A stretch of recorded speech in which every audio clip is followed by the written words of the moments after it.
আজকে মানবতাবিরোধী অপরাধের দায়ে আমাদের সাবেক যে ক্ষমতাচ্যুত প্রধানমন্ত্রী শেখ হাসিনা ছিলেন, তাকে মানবতা বিরোধী অপরাধের দায়ে তার ফাঁসির রায় হয়েছে। এবং এই শেখ হাসিনার পাশাপাশি সাবেক যেই আমাদের স্বরাষ্ট্রমন্ত্রী ছিলেন আসাদুজ্জামান খান কামাল, তাকেও কিন্তু ফাঁসির রায় দেওয়া হয়েছে। এবং আমাদের সাবেক যে আইজিপি ছিলেন চৌধুরী আব্দুল্লাহ মামুন, তাকে 5 বছরের জন্য রাজসাক্ষী হওয়ার কারণে তাকে 5 বছরের জন্য কারাদণ্ড দেওয়া হয়েছে। তো এই রায়ে আমরা অনেকটাই সন্তুষ্ট, কারণ আমরা চেয়েছিলাম জুলাই গণঅভ্যুত্থানের সাথে যে বা যারাই গণহত্যার সাথে জড়িত ছিল তাদেরকে যাতে উপযুক্ত শাস্তি দেওয়া হয় রাষ্ট্রীয় সর্বোচ্চ আইন প্রয়োগ করে।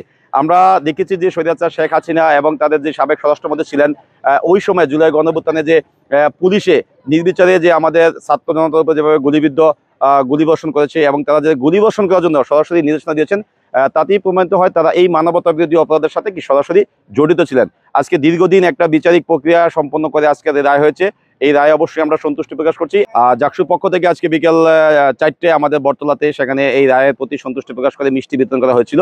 এবং আমরা যারা জুলাই গণঅভ্যুত্থানের সম্মুখ সাথে ছিলাম, আমরা দেখেছি যে অনেক শহীদের পরিবার এই রায়ের শোনার অপেক্ষা ছিল, অনেক আহতরা তারা কিন্তু রায় শোনার অপেক্ষা ছিল, তারা কিছুটা হলেও কি আজ আশ্বস্ত হবেন। বসুন্ধরা ট্যাবলেট এখন আরো উন্নত।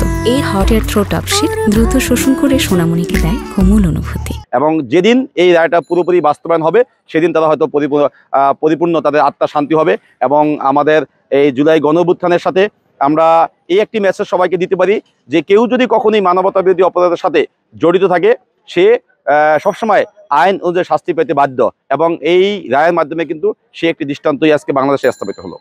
পূর্ববর্তীত শেখ হাসিনা এবং তার পরিবার মুজিবতন্ত্রের যে শাসন বাংলাদেশের মানুষের উপর জুলুমতন্ত্র কায়েম করেছিল, বাংলাদেশের মানুষের অধিকার কেড়ে নিয়েছিল, এদেশকে বিক্রি করে দেওয়া, এদেশে আধিপত্য কায়েম করা, বিদেশি চুক্তি, অবৈধ চুক্তি সবকিছু মিলিয়ে সর্বশেষ যে শাসনে বাংলাদেশের মানুষের উপর নির্বিচারে গুলি চালিয়েছে, গুম খুন হত্যাকাণ্ড ধর্ষণ রাহাজানি কোনো কিছু তারা বাদ রাখেনি তাদের ক্ষমতা টিকিয়ে রাখার জন্য।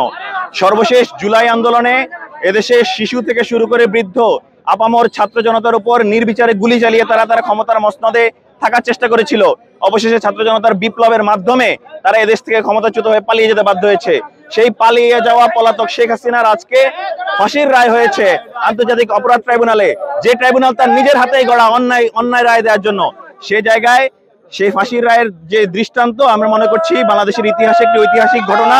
এবং জাহাঙ্গীরনগর বিশ্ববিদ্যালয় কেন্দ্রীয় শিক্ষার্থী সংসদ জাকসুর উদ্যোগে আজকে এই রায়কে স্বাগত জানিয়ে আমরা মিষ্টি উৎসব এবং একই সাথে প্রতীকী ফাঁসির আয়োজন করেছি। আমরা এটিকে একটি মেসেজ হিসেবে দিতে চাই, দৃষ্টান্ত হিসেবে দিতে চাই, ভবিষ্যতে বাংলাদেশে কেউ যদি হাসিনার মতো আওয়ামী লীগের মতো স্ট্রাকচারে বাংলাদেশের মানুষের উপর জুলুম কায়েম করতে চায় তারা এদেশে কোনোভাবে টিকে থাকতে পারবে না। বাংলাদেশের মানুষ ইনসাফ চায়, সত্যের শাসন চায় এবং ইনসাফ কায়েম করে এদেশে বাংলাদেশের মানুষের জন্য কাজ করতে হবে। এই বার্তা আজকে আমরা এখান থেকে দিয়ে দিতে যাচ্ছি এবং অবিলম্বে শেখ হাসিনার ফাঁসির রায় কার্যকর করার জন্য আমরা এখান থেকে আহ্বান জানাচ্ছি।